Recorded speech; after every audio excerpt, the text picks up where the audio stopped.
وَلَقَدْ يَسَّرْنَا الْقُرْآنَ لِلذِّكْرِ فَهَلْ مِن مُّدَّكِرٍ۔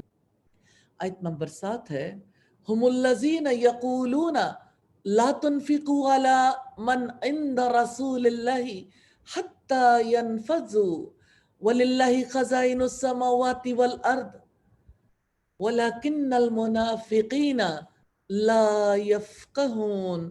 یہی لوگ ہیں جو کہتے ہیں کہ ان لوگوں پر مت خرچ کرو جو رسول اللہ کے پاس ہیں یہاں تک کہ وہ منتشر ہو جائیں، حالانکہ آسمانوں اور زمین کے خزانے اللہ تعالیٰ ہی کے ہیں، لیکن منافق نہیں سمجھتے۔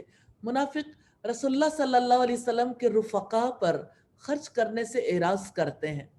غزوہ بنی المستلق جسے غزوہ مریسی بھی کہا جاتا ہے، اس میں ایک مہاجر اور انصاری کا جھگڑا ہو گیا۔ دونوں نے اپنی حمایت کے لیے جب لوگوں کو پکارا، اس پر عبداللہ ابن ابی نے انصار سے کہا تم نے ان مہاجرین کی مدد کی، ان کو اپنے ساتھ رکھا، اب نتیجہ تمہارے سامنے ہے، یہ تمہارا کھاتے ہیں تم ہی پر غراتے ہیں، ان کا علاج یہ ہے کہ ان پر خرچ کرنا بند کر دیں، یہ خود ہی تتر بتر ہو جائیں گے۔ عبداللہ ابن ابی نے یہ بھی کہا کہ ہم میں جو عزت والے ہیں وہ ذلیل لوگوں کو مدینے سے باہر نکال دیں گے۔ سیدنا زید بن ارقم نے یہ کلمات سن لیے، انہوں نے رسول اللہ کو بتایا، آپ نے عبداللہ ابن ابی کو بلوایا، اس سے پوچھا تو اس نے صاف انکار کر دیا۔ اس پر سیدنا زید بن ارقم کو بہت دکھ ہوا، ان کی سچائی کے لیے اللہ تعالیٰ نے یہ صورت نازل فرمائی جس میں عبداللہ ابن ابی کے کردار کو پوری طرح واضح کر دیا گیا۔ تو نبی صلی اللہ علیہ وسلم سے شدید دشمنی رکھنے کی وجہ سے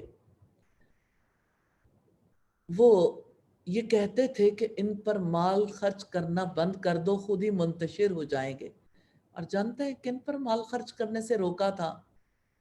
جو نبی سے محبت رکھتے تھے، اللہ کی رضا کی طلب میں رہتے تھے، اور انصار ایسی بھاگ دوڑ میں مصروف رہتے تھے۔ وَلِلَّهِ خَزَائِنُ السَّمَاوَاتِ وَالْأَرْضِ، حالانکہ آسمانوں اور زمین کے خزانے اللہ تعالیٰ ہی کے ہیں۔ اللہ تعالیٰ خزانوں کا مالک ہے، جسے چاہتا ہے رزق دیتا ہے، جسے چاہتا ہے محروم کر دیتا ہے، جس کے لیے چاہے حصول رزق آسان کر دیتا ہے، جس کے لیے چاہے رزق کا حصول مشکل بنا دیتا ہے۔ وَلَكِنَّ الْمُنَافِقِينَ لَا يَفْقَهُونَ، لیکن منافق نہیں سمجھتے کیا چیز کہ رزق کے خزانے اللہ کی مشیت کے تحت ہیں۔ انہیں لگتا ہے وہ رزق کے مالک ہیں، یہ ان کا اندھا پن ہے، ان کے دل کی بیماری ہے، ان کے دل کی سیاہی ہے، انہیں حق سمجھ نہیں آتا۔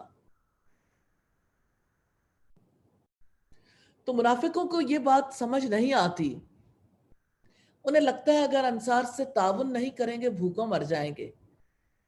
انہیں یہ حقیقت سمجھ نہیں آتی کہ اللہ رازق ہے۔ تو منافق اسلام کے لیے کیے جانے والے خرچ کو بند کروانا چاہتے تھے تاکہ دین کا کام رک جائے۔ اس وجہ سے کبھی وہ کام کرنے والوں کی خرابیاں گنواتے، کبھی کسی اور طریقے سے تنگیاں اور پریشانیوں کا اظہار کرتے اور ثابت کرتے کہ اسلام کے لیے خرچ کرنا گھاٹے کا سودا۔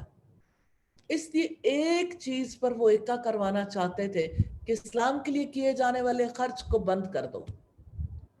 دراصل وہ اسلام کا راستہ روکنا چاہتے تھے۔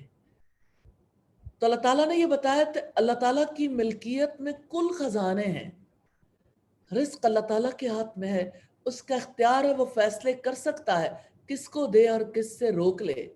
یہ تمہارا اختیار نہیں، تم رزق روک دینے کے فیصلے کرو، تم روکو گے تو اللہ تعالیٰ کوئی اور انتظام کر دے گا۔